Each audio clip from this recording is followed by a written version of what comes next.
Welcome back, or welcome if you're just joining us. It's the France 24 debate. We're looking at the hard bargaining going on yet again with Greece over debt levels that are unsustainable. There were clashes outside Parliament over the weekend as lawmakers approved by a very slim margin more painful belt-tightening for pensioners and tax reform. With us to talk about it, Yanis Palaiologos, the author of The 13th Labor of Hercules. He is in Athens. Joining us from Chania in Crete, the economist Yanis Koutsoumidis, and in London, Alberto Gallo, portfolio manager of Algebris Investments. Let me ask you, Yanis Palaiologos, your book, The 13th Labor of Hercules, obviously a reference to Greek myths. And let me ask you, in Greek mythology, there's Sisyphus, who dares to defy the gods. His punishment, he carries a boulder up a mountain that every day falls down to the bottom, and he has to do it all over again. Is that a fair analogy to the current situation? And do these analogies to Greek myths annoy you? Well, actually, I had considered using Sisyphus instead of Hercules for the title, but I thought that would be too depressing, and I didn't want to be completely pessimistic about the outlook. And I'm not. But, any fair description of what's been going on since 2010 is actually closer to Sisyphus than to Hercules. The book is more about our internal problems and how we arrived at the fiscal collapse of 2010 and why it's been so hard to get out of it since then. But in terms of the way the program has been set up and implemented, I think, unfortunately, Sisyphus is a better analogy than Hercules. Yanis Koutsoumidis, you agree this is more a Sisyphean task than a Herculean one? Well, I think it's more a Herculean one, but because I think it's all in the hands of the Greeks to make their lives better. I give you two examples. The Greek pension system, it's totally unsustainable. The Greek budget has to put up almost 20% of its expenses to support an unsustainable pension system.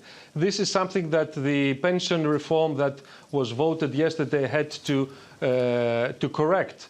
I'm not quite sure if this will be achieved, because all this reform is about hitting new pensioners and not tackling the problems that are right now hurting the system. Another problem is the very, very high expenditure for defense expenses. There is no discussion whatsoever about reforming Greek army. And I don't mean about making Greek defenses less effective, but it could be reformed, because we have dozens of camps all around Greece that have nothing to do with real defenses. So these are issues that Greek society, Greek politicians, Greek leaders are too afraid to catch on and speak openly to the society. There's been a culture of hiding the problems under the rug, and which is unbearable for the situation that the country is right now.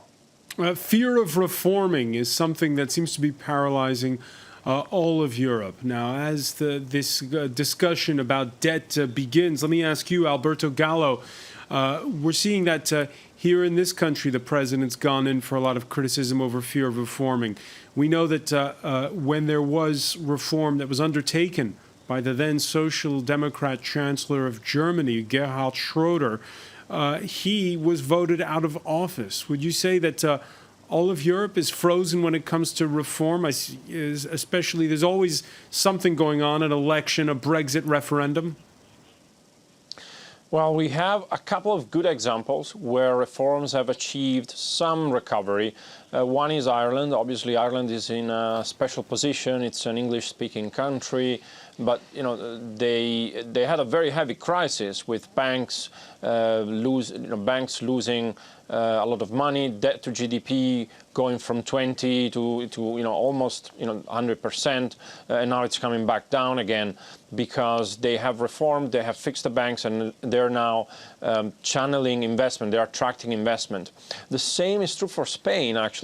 Spain had a very inefficient banking system, a big real estate bubble. They fixed the banks, they didn't hide the problem. They fired a lot of bank managers, a lot of them were also linked to the political class. And then we have other examples where reforms are a lot more difficult. And I would put there, Greece, Portugal, Italy, but even Germany. If you look at some parts of the public sector, some parts of the banking system, they're very hard, they're still very inefficient. Now in Greece, what are the priorities? The pension system, Yanis mentioned it, very much unsustainable. There's over 10% of, 15% of GDP gets spent only on pensions. And the other thing I would say is the legal system. It's one of the slowest in the developed world. So if something goes wrong, you're buying something from someone and there is fraud and it takes 10 years to get your money back, then this discourages investment and doing business, generally speaking. But obviously these reforms are very hard to implement, and it takes a real political Hercules to do them. So we really need the current government to step up and take control. Obviously, Europe needs to do something on the other side, because we know that you can't do reforms and austerity at the same time. That's the key point. Can't do reform and austerity. And that brings us to, as one viewer puts it on the hashtag F24debate, as usual, the real problem in this situation is Germany. Let's talk about it again. If you're just joining us, even the boss of the IMF now agrees, Christine Lagarde, stating that it's counterproductive to expect Greeks to meet their agreed target of a primary budget surplus of 3.5% of GDP in 2018 without debt relief. Agreeing with her, Germany's vice chancellor, who as leader of the Social Democrats is in a grand coalition with Angela Merkel's Christian Democrats, Sigmar Gabriel, crossing swords with the CDU over signs of a recovery in Greece. What some are now demanding, the next step in the savings program, will destroy this little green shoot of economic recovery in Greece. For his part, the German finance minister Wolfgang Schäuble at that Monday Eurozone finance ministers meeting in Brussels, playing his cards close to his chest. What the IMF wants is one thing, and what we have agreed is another, and then what the EU law allows is yet another. And if you add all this up, then it turns out that we are where we were last year. This needs to be implemented by accomplishing it. Yanis Koutsimidis, your reaction? Well, the pre-election period in Germany has just started, we may say. The SPD party, the Social Democrats, are faring very, very badly in polls. And also, Mr. Gabriel has been rumored of either resigning or being replaced. So he needs to come up with some sort of a narrative, a center-left narrative that's missing from the Social Democrats of Germany. And right now, they're trying to find what that narrative can be. Less austerity, more equality, they don't know yet. But they need to change their position from the CDU, and they know that they have to differentiate themselves from Mr. Schäuble, because that's how they've been seen in the eyes of the electorate so far. And can Wolfgang Schäuble and the CDU stay the course, hold their ground when they've got even their coalition partners against them, as well as most, or at least part of Europe and the IMF? This is very, very tough equation.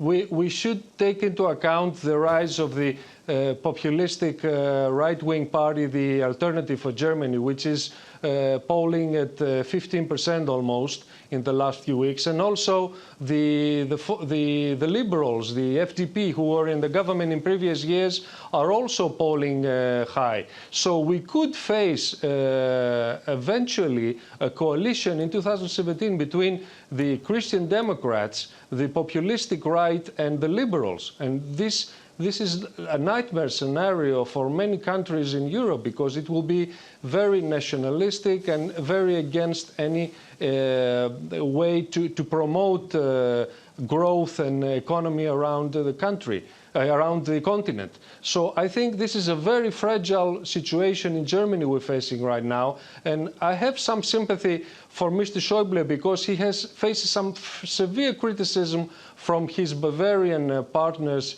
of the CSU and also from his parliament group in the Bundestag. So he has to keep this balance. But eventually, at the Eurogroup of May 24, he needs to come up with a solution for Greece, because if Greece crisis goes into June, then it will mix with the British referendum, and then that will not be very good at all. Yanis Palaiologos, do you also have sympathy for Mr. Schäuble? Not particularly, but I have to comment that I think we're overstating the significance of Mr. Gabriel's comments. Mr. Gabriel has sort of gone this way and that many times over the past couple of years. He was fully on board with the plan last year to threaten Greece with a temporary exit from the euro. He was fully on board with the 3.5% primary surplus target. And I don't think it's his voice that counts. The voices that count are Mr. Schäuble's and the Chancellor's, and they haven't really moved from where they were. And the key issue here is that they're stuck between two red lines. The one red line is that they can't go to the Bundestag and ask their MPs to give more debt relief to Greece and to significantly lower the targets, but they also can't go to the Bundestag without the IMF. And in that context, I think it's been very stupid on the part of our government to, instead of embracing the IMF's call for less austerity, to spend the last few weeks attacking the IMF, when it's the IMF really who is the most powerful player who now supports the call for less austerity and more debt relief for Greece, which is what Mr. Tsipras was elected to achieve a year and a half ago. All right, we've been talking about debt relief. There's the question is, who do you blame for bad debt? Now, this is the portion of the show where we talk tuna bonds. Dateline Maputo, capital of Mozambique, very far from Greece, where in 2013, the government got an $850 million loan arranged by Swiss bank Credit Suisse and Russia's VTB, this to finance fishing infrastructure. The cash came in the form of a government-backed bond to state tuna fishing company Ematum. Creditors and donors, which provide 1/4 of Mozambique's state budget, are fuming after the admission that the government is now sitting on $1.3 billion in hidden loans. And I'm telling this story, Alberto Gallo, to ask you a simple question. Whose fault is it when this bad debt piles up? Well, look, you can talk about different factors. There is one factor which is common to all countries in the periphery, which in the past, before the euro, used to devalue their currency. So they used to borrow more than they could, but then they devalued their currencies. Basically, they printed money and they were able to pay back debt. But since the euro was introduced, effectively, these created an appreciation of these currencies, which before were recurrently devalued, and so these countries couldn't do this trick anymore. So are you suggesting that Mozambique is in a better place than Greece? I'm not making a comparison. I think that would be misguided. So you can talk about the euro as one of the reasons why Greece has high debt and has not been able to reduce it. There is also another reason. Governments in the past spent too much, and they also didn't say the truth about their numbers when Greece was about to enter the euro. So that's another reason. Nevertheless, creditors have lost some money, and there is no point in keeping the loss forever, without recognizing it, hoping that at some point you'll get your money back. It's like you've given money to someone, you know that someone cannot repay it. It's much better to negotiate rather than starve the debtor and make him get to a worse situation, so the amount you can recover is even worse. So there needs to be a solution. I think there is potential solutions that are negotiable, that are conditional to reforms. So, for example, a reduction in coupon conditional to reforms. This is something that every country in the periphery would benefit for, because in the end, ECB policy depends on Germany and France and Italy, but doesn't follow Malta, doesn't follow Portugal, doesn't follow Greece. So if you have a recession, you need additional counter-cyclical fiscal tools, and these can be embedded in the government debt. So debt that is linked to growth, that is more flexible, would make Greece more sustainable. Not just Greece, but it would be also a solution for other countries. Yanis Koutsoumidis, Are there people in Brussels who are thinking along these lines? Well, it seems that there are people in the Commission who would like to hear these growth-friendly measures for not only Greece, for other parts of Europe as well. We've seen in the last few weeks that there are some fiscal problems in Portugal, in Spain. Also Italy, the structural deficit of Italy is under discussion right now in Brussels, and later this month we'll have deliberations from the European Commission about the debt of these countries. So these things were not debated in the previous pre-crisis years in Europe. Greece was able to borrow billions and billions of euros without being monitored by any institution. This was criminal. Right now, I think the situation is far better.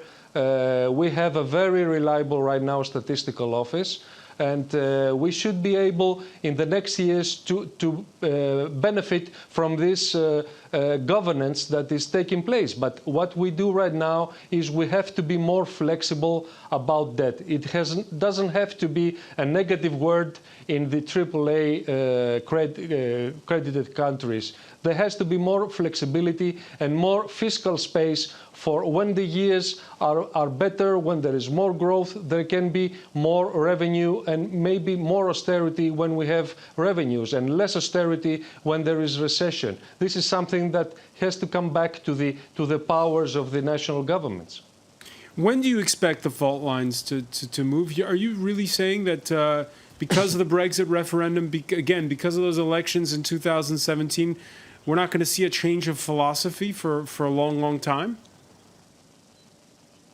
Yes, we shouldn't take only Germany into account. There are other countries that are very reluctant with such debate. Let's say Finland, the Netherlands as well. They're very sensitive with the debt issue. I was on Dutch television last night, and they're very, very sensitive of how Greece is faring with its debt. So this is not only a German sensitivity. There are a lot of countries in the Eurozone that see Greece as an example that should not take place again. But on the other hand, we should give Greece an opportunity to grow again, to create jobs, and to become more flexible, but also be monitored very strictly in the next few years of how it's doing with its fiscal stance. Yanis Palaiologos, at this point in time, despite everything, despite all of the hardship, a majority of Greeks still want to stay inside of the Eurozone. Are they right? I think so, though I should note that the numbers have been slipping over the last 12 months, and that's another worrying development. I think, governments before we joined the Eurozone had the free hand in economic policy. They implemented appalling policies which really created the conditions for the later fiscal collapse of the country. And they were able to put off any kind of restructuring and any kind of improvement because they could devalue. The euro is a very useful disciplining mechanism if we can use it to reform and become more competitive. So far, we haven't been able to do that, but I think it would be much better for us to achieve that within the Eurozone than to try to go our own way outside it. Much better to achieve it inside of the Eurozone. Alberto Gallo, where, again, there's that, you're in London, where there's going to be that Brexit referendum. What are your thoughts on that? And what are your thoughts on what happens to the likes of Greece if there is a Brexit? Would that be good news, or it wouldn't matter, or bad news? I think Brexit is bad news for everyone. There are various estimates of how the growth estimates for the UK would change with the Brexit. They range between -1% and -3% of GDP. So a substantial loss of growth. These are estimates by the OECD, by the London School of Economics, and so on. And I think that, but what about for the Greeks? No, this is for the UK. Right, but for the Greeks. This is how bad it would be for the UK, right?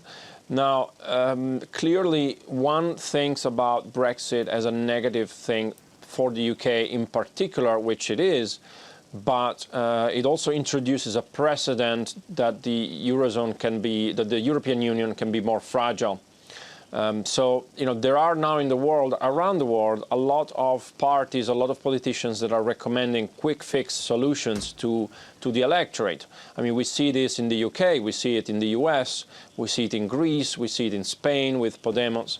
And, the reality is that there are no quick fixes. The only solution here is to get on a table and get at the table and work together to reform the financial system and to allow a quicker restructuring of sovereign debt when we know that the amount of debt is unsustainable.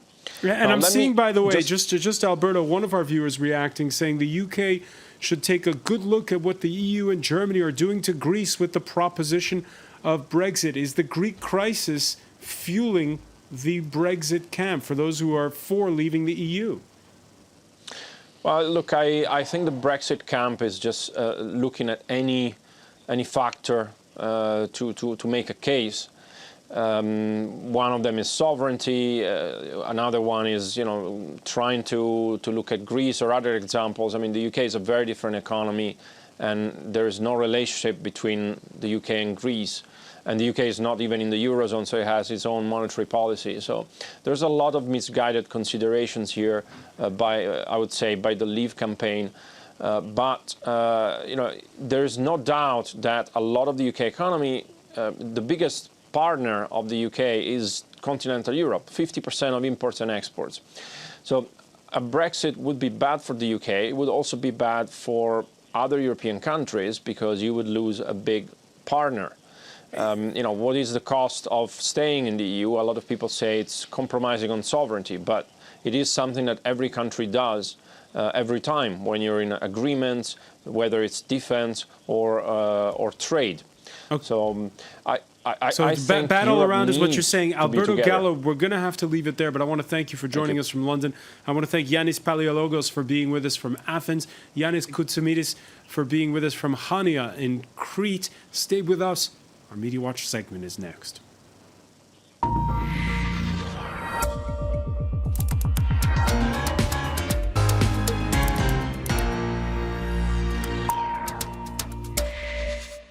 And we say hello to James Creedon. Hi, François. So it's a replay of scenes that we've seen on the streets of Athens and other Greek cities over the last 24, 48 hours. And you can see that reflected on social media as ever, with various people capturing images of those scenes of unrest as they unfolded. This, as the Greek Parliament took a decision just ahead of these emergency meetings of the Eurozone finance ministers to review the country's progress, etc. They just, well, there was a 3-day general strike in the midst of all of that, pension cuts, the introduction of new taxes, etc. So obviously a lot of people unhappy about that and unhappy about the continued I suppose, failure to introduce debt relief or whatnot. So you see images like that. That's around the Greek Parliament. You also had images such as this going up on Greek social media, showing that indeed tensions were quite high on the streets of Athens and elsewhere. Now, just a couple of other items on news websites. Euro area to debate Greece's €321 billion problem. Now, there is an attempt by various websites to kind of break that down, because it's just the sort of number that means... It's a lot of zeros. It's a lot of zeros, and I think people don't really understand the extent to which it is so huge and so unsustainable, I suppose, really, from the point of view of many analysts. The Wall Street Journal here has put together a useful what Greece owes when chart, and it's not recent, but it's being shared again on social media in a bid to illustrate exactly how massive the problem is. When you put it over, 40 years here, until 2055, right? It seems as abstract as those zeros. Right. Begins to fall off after 2055 a bit, right? But I think consolation for many. I think those small little green columns there still represent billions, so it's pretty extraordinary stuff, which brings us to the point about whether or not implementing these debt repayments is realistic. The IMF is right about Greece. This is an opinion piece in Bloomberg today. They're saying Christine Lagarde said the IMF cannot support a plan of the kind Europe's ministers have been demanding, a plan that requires promises Greece can't or won't keep and that postpones yet again agreement on debt relief. They used the illustration of Eurozone ministers being somewhat like, well, it's a joke from the Soviet times, apparently, Soviet Union. We pretend to work and they pretend to pay us. In other words, it's just a game of pretend, really, and that it's just not realistic. It's kicking the ball into touch. So that's one piece of analysis saying that this projected fiscal squeeze would hurt rather than help the economy if it were implemented, which it won't be. That's the point of view of Bloomberg, which seems to align itself somewhat with the IMF. And anyway, lots of opinions being expressed online, François. There's also Yanis Varoufakis who's saying, you know what, if people had listened to me in July of last year, we wouldn't be here right now.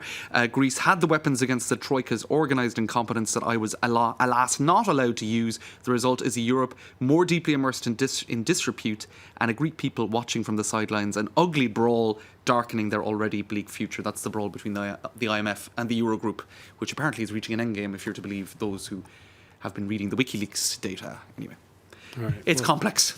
Well, it certainly isn't a pretend game for those Greek pensioners. But That's right. James Creed, many thanks. Thank you for being with us here in the France 24 debate.